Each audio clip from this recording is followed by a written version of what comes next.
नमस्कार, भिडियो हेरेर बस्नुभएका सम्पूर्णमा हाम्रो स्मार्ट इन्भेस्टर युट्युब च्यानलमा हार्दिक स्वागत गर्दछु। आज पनि म तपाईहरुमा नेपालको अर्थतन्त्रमा हुन आएका समसामयिक विषयवस्तु र शेयर मार्केटसँग सम्बन्धित विषयहरूलाई समेटेर छोटो जानकारीमूलक भिडियो तयार पार्ने प्रयास गरिरहेको छु। यदि आज तपाई पहिलो पटक यस च्यानल भिजिट गर्नुभएको छ भने अझै स्टक मार्केट र अर्थतन्त्र सम्बन्धित बनाउनको लागि कृपया यस च्यानललाई सब्स्क्राइब गरेरै अगाडि जानुहोला।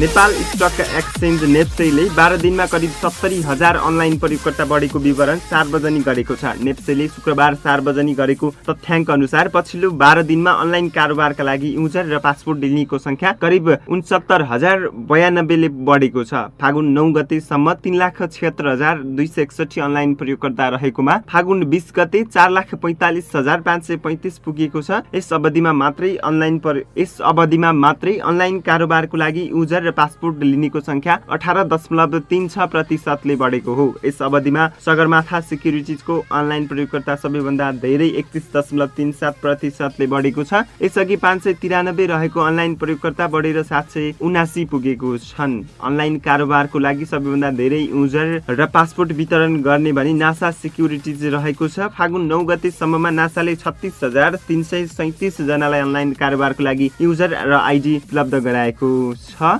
पछिल्लो 12 दिनमा नासामा अनलाइन युजर र पासपोर्ट लिनेको संख्या 15.35% ले बढेर 41,902 पुगेको छ। सक्रिय क्लाइन्ट बढाउनेमा पनि नासा सिक्युरिटीज नै रहेको छ। यस अवधिमा नासाको सक्रिय क्लाइन्ट 12% बढेर 31,184 पुगेको छ। दोस्रो बजारमा कारोबार गर्ने सक्रिय लगानीकर्ताहरूको संख्या भने 6 लाख नजिक पुगेको छ। नेप्सेले सार्वजनिक गरेको तथ्याङ्क अनुसार हाल सक्रिय लगानीकर्ताको संख्या जम्मा 5,94,879 पुगेको छ। पछिल्लो 12 दिनमा सक्रिय लगानीकर्ताको संख्या भने 8.08% अर्थात् 44,740 जना बढेका छन्। सबैभन्दा धेरै सक्रिय क्लाइन्ट पनि नासा सिक्युरिटीजमै रहेका छन्। नासाको 31,184 सक्रिय क्लाइन्ट रहेका छन् भने दीपशिखाको 30,905 र इम्पेरियल सिक्युरिटीजको 25,214, सनी सिक्युरिटीजको 24,113, मिदास सिक्युरिटी स्टकको 21,484 र अनलाइन सिक्युरिटीजको 20,385 क्लाइन्टहरू रहेका छन्। सबैभन्दा कम क्लाइन्ट सगरमाथा सिक्युरिटीजको रहेको छ। सगरमाथामा 779 अनलाइन क्लाइन्ट र 4,020 सक्रिय क्लाइन्ट रहेका छन्।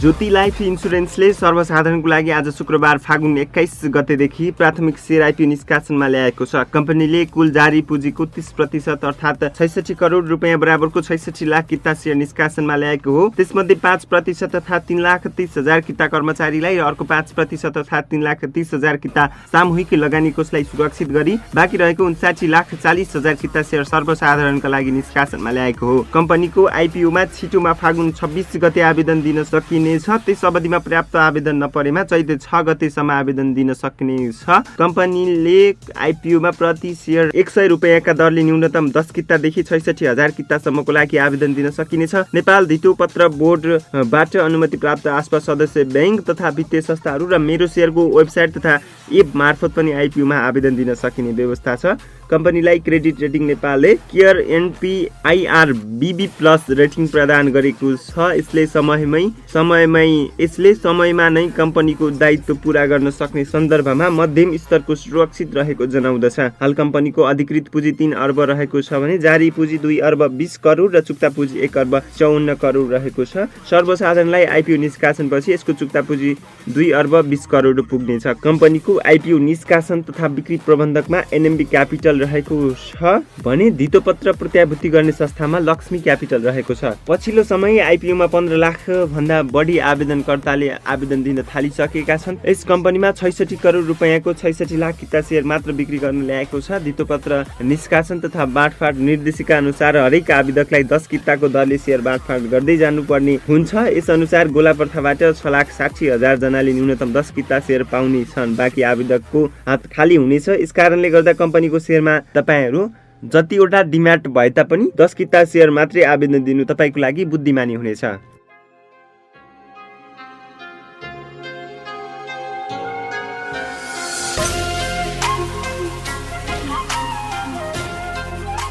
त्यस्तै रिलायन्स फाइनान्स लिमिटेडले आर्थिक वर्ष 2076-77 को मुनाफाबाट शेयर धनीलाई लाभांश वितरण गर्ने घोषणा गरेको छ।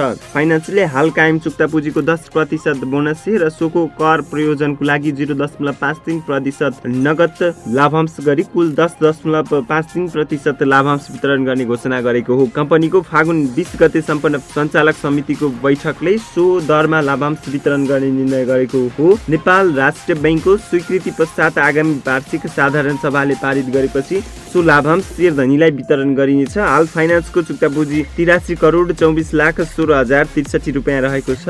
10% बोनस वितरण पश्चात फाइनान्सको चुक्ता पुँजी 91 करोड 56,57,679 रुपियाँ पुग्नेछ र यसको नेप्सेमा अन्तिम कारोबार 223 रुपियाँमा भएको छ।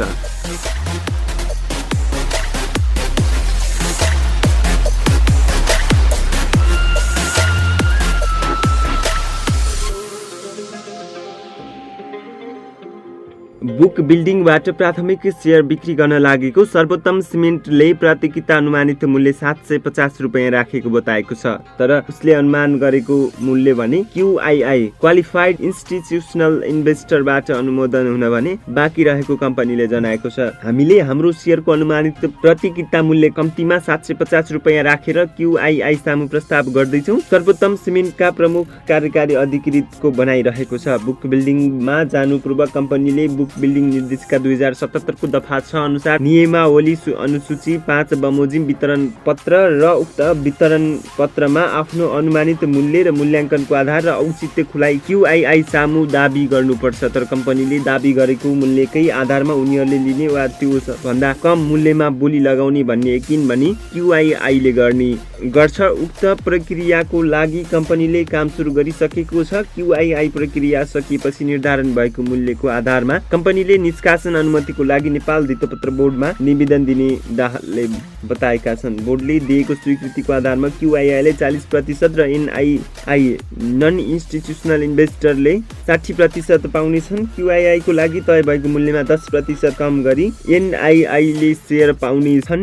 NII को लागि कम्तीमा 50 किता दिनुपर्ने छ, त्योभन्दा घटी सर्वसाधारणले पाउने छैनन्। गोला प्रथाबाट बाँडफाँड गर्नुपर्ने अवस्था रहे पनि सेयर प्राप्त गर्ने सर्वसाधारणले 50 किता सेयर पाउनेछन्। कम्पनीले 40 करोड रुपियाँ बराबरको सेयर निष्कासन गर्नेछ। हाल कम्पनीको चुक्ता पुँजी 4 अर्ब रुपियाँ रहेको छ र त्यसको 10% ले हुन आउने 40 करोड रुपियाँ बराबरको सेयर मात्रै निष्कासन गर्न लागेको हो।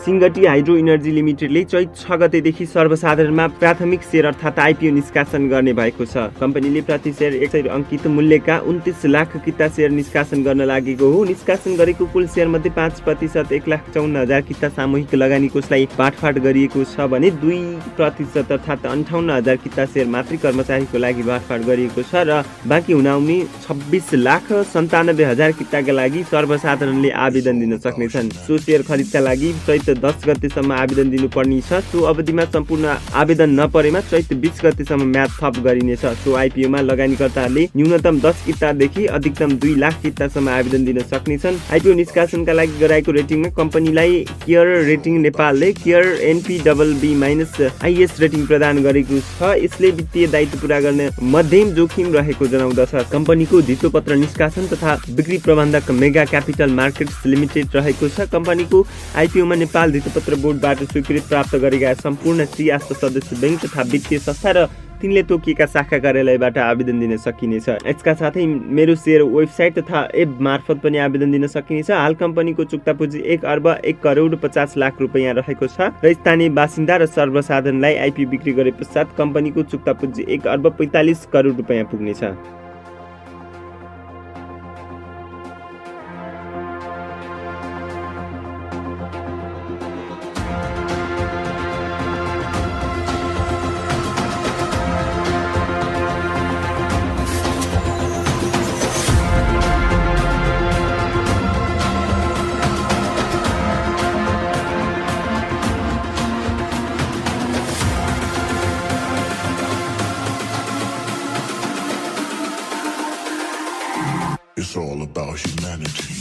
चालु आर्थिक वर्षको माघ महिनासम्ममा वाणिज्य बैंकहरूले 35 अर्ब 95 करोड रुपियाँ नाफा कमाएका छन्। केन्द्रीय बैंकको तथ्याङ्क अनुसार माघ महिनामा मात्रै वाणिज्य बैंकले झन्डै 5 अर्ब रुपियाँ नाफा कमाएका छन्। पुस अन्तिमसम्ममा 30 अर्ब 91 करोड रुपियाँ खुद नाफा कमाएका बैंकहरूको नाफा माघ अन्तिमसम्ममा 16.3%ले बढेको हो। यस अवधिमा ग्लोबल आइएमए बैंकको सबैभन्दा धेरै 2 अर्ब 70 करोड रुपियाँ खुद नाफा कमाएको छ। पुँजीको आधारमा सबैभन्दा ठूलो बैंक बनेको ग्लोबल पछिल्लो समय सबैभन्दा धेरै नाफा कमाउने बैंकको रूपमा देखिएको छ। पुस मसान्तसम्ममा वाणिज्य बैंकहरूमा ग्लोबल आइएमए बैंकले सबैभन्दा धेरै नाफा कमाएको थियो। त्यसैगरी धेरै नाफा कमाउने बैंकको दोस्रो स्थानमा नबिल बैंक रहेको छ। यसको चालु आर्थिक वर्षको 7 महिनामा 2 अर्ब 38 करोड रुपियाँ खुद नाफा कमाएको छ। नेपाल इन्भेस्टमेन्ट बैंक र प्राइम कमर्सियल बैंक पनि यस अवधिमा 2 अर्ब रुपियाँ भन्दा धेरै नाफा कमाएका छन्। केन्द्रीय बैंकको तथ्याङ्क अनुसार इन्भेस्टमेन्ट र प्राइम बैंकले यस अवधिमा क्रमशः 2 अर्ब 92 करोड 6 लाख र 1 अर्ब 12 करोड 14 लाख रुपियाँ नाफा कमाएको छन्।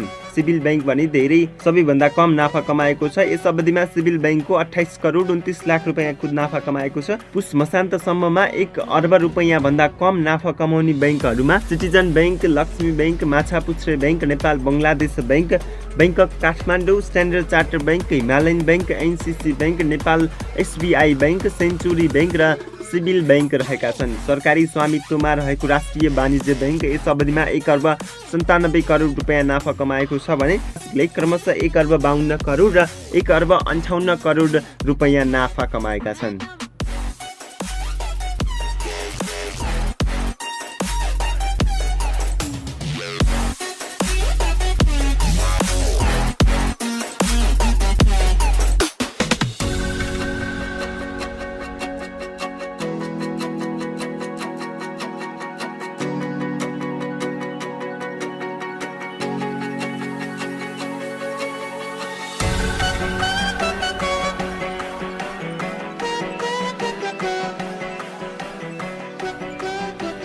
कालिका लघुवित्त वित्तीय संस्थाले गत आर्थिक वर्षको मुनाफाबाट लाभांश प्रस्ताव गरेको छ। लघुवित्त सञ्चालक समितिको फागुन 20 गते बसेको बैठकले लाभांश प्रस्ताव गरेको हो। लघुवित्तले आर्थिक वर्ष 2076-77 को नाफाबाट 10% को दरले बोनस सेयर वितरण गर्ने प्रस्ताव गरेको छ। उक्त बोनस सेयर नेपाल राष्ट्र बैंकको स्वीकृति पश्चात आगामी वार्षिक साधारण सभाबाट पारित भएपछि मात्रै सेयर धनीले पाउनेछन्।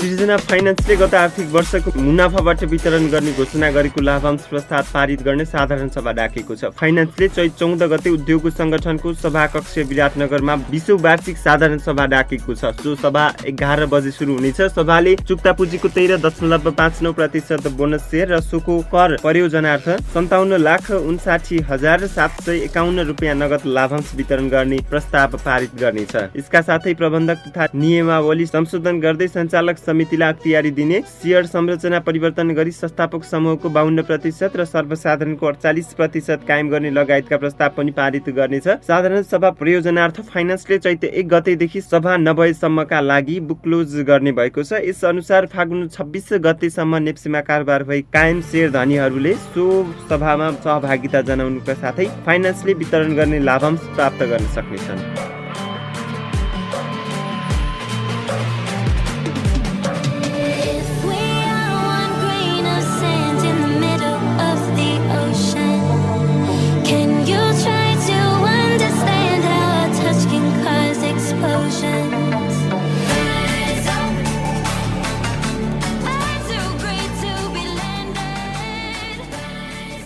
आर्थिक वर्ष 2076-77 मा नेपालको आर्थिक वृद्धि दर नकारात्मक भएको छ। गत आर्थिक वर्षमा आर्थिक वृद्धि दर 1.99% ले ऋणात्मक भएको केन्द्रीय तथ्याङ्क विभागले सार्वजनिक गरेको छ। यसअघि विभागले भने गत आर्थिक वर्षमा आर्थिक वृद्धि दर 2.27% हुने अनुमान गरेको थियो। विभागले गत जेठदेखि आर्थिक क्रियाकलाप सामान्य बन्ने आधार बनाएर उक्त अनुमान गरेको थियो। तर वृद्धि दर भने विभागको अनुमान विपरीत देखिएको छ। सरकारले गरेको लकडाउन नै असार वर्षसम्म लम्बिएका कारण आर्थिक वृद्धि दर ऋणात्मक हुन पुगेको विभागका महानिर्देशक देवीलाल श्रेष्ठले बताए। गत आर्थिक वर्षको अन्तिम त्रैमासिकमा भने आर्थिक वृद्धि दर 15.4% ऋणात्मक भएको थियो। चालु आर्थिक वर्षको पहिलो त्रैमासिकमा भने आर्थिक वृद्धि दर 4.6% ऋणात्मक भएको थियो।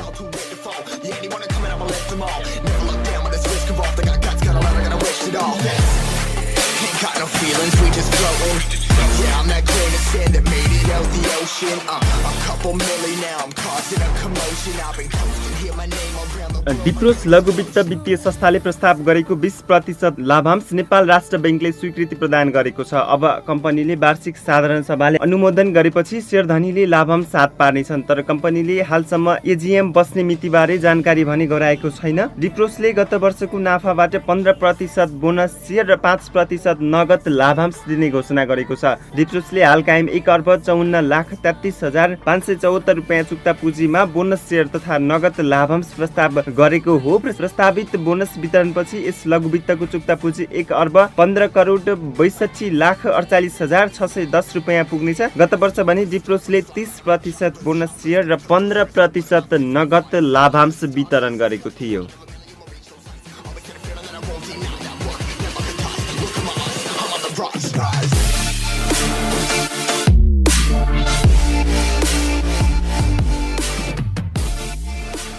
नेपाल दूरसञ्चार कम्पनी लिमिटेड एनटिसीले गत आर्थिक वर्षको मुनाफाबाट शेयरधनीलाई वितरण गर्ने घोषणा गरेको लाभांश प्रस्ताव पारित गर्न साधारण सभा बोलाएको छ। कम्पनीले चैत 13 गते त्रिभुवन आर्मी अफिसर्स क्लब टुडिखेलमा 13औं वार्षिक साधारण सभा बोलाएको हो। यो सभा 11 बजे सुरु हुनेछ। सभाले आर्थिक वर्ष 2076-77 को मुनाफाको रकम मध्येबाट प्रति शेयर 40 रुपैयाँ अर्थात् 40% नगद लाभांश वितरण गर्ने प्रस्ताव पारित गर्नेछ। यसका साथै कम्पनीको प्रबन्ध पत्र तथा नियमावली संशोधन गर्ने प्रस्ताव पनि पारित गर्नेछ। त्यसैगरी सभामा सर्वसाधारण शेयरधनीहरूको तर्फबाट प्रतिनिधित्व गर्ने सञ्चालक सदस्यको निर्वाचन पनि गरिनेछ। सभामा सम्पन्न प्रयोजनार्थ कम्पनीको फागुन 28 गतेदेखि चैत 13 गतेसम्म बुक क्लोज गर्नेछ। यस अनुसार फागुन 26 गतेसम्म नेप्सेमा कारोबार भई कायम शेयरधनीले सो सभामा सहभागिता जनाउनुका साथै कम्पनीले वितरण गर्ने लाभांश प्राप्त गर्न सक्नेछन्।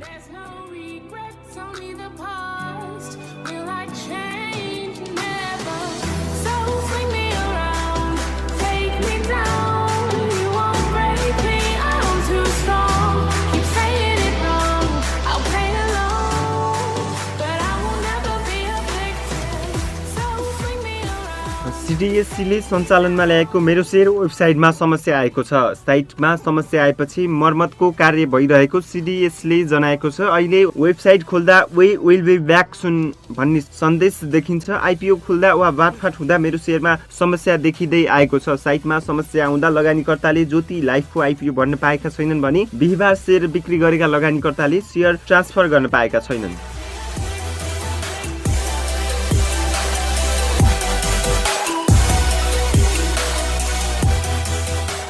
एभरेस्ट इन्सुरेन्सले लाभांश घोषणा गरेको छ। कम्पनीको बिहिबार बसेको सञ्चालक समितिको बैठकले आर्थिक वर्ष 2076-77 को मुनाफाबाट वितरण हुने लाभांश प्रस्ताव गरेको हो। जसअनुसार कम्पनीले हाल चुक्ता पुँजीको 8% ले हुन आउने 8,76,74,400 रुपैयाँ बराबरको बोनस शेयर र कर प्रयोजनको लागि 0.42% ले हुन आउने जम्मा 46,14,442 रुपैयाँ बराबरको नगद गरी कुल 8.42% लाभांश वितरण गर्ने प्रस्ताव गरेको छ। हाल कम्पनीको चुक्ता पुँजी 1,09,59,30,000 रहेको छ। कम्पनीको उक्त प्रस्ताव बीमा समितिले स्वीकृति दिएपछि र कम्पनीको आगामी साधारण सभाले पारित गरेपछि लगानीकर्तामा वितरण हुनेछ।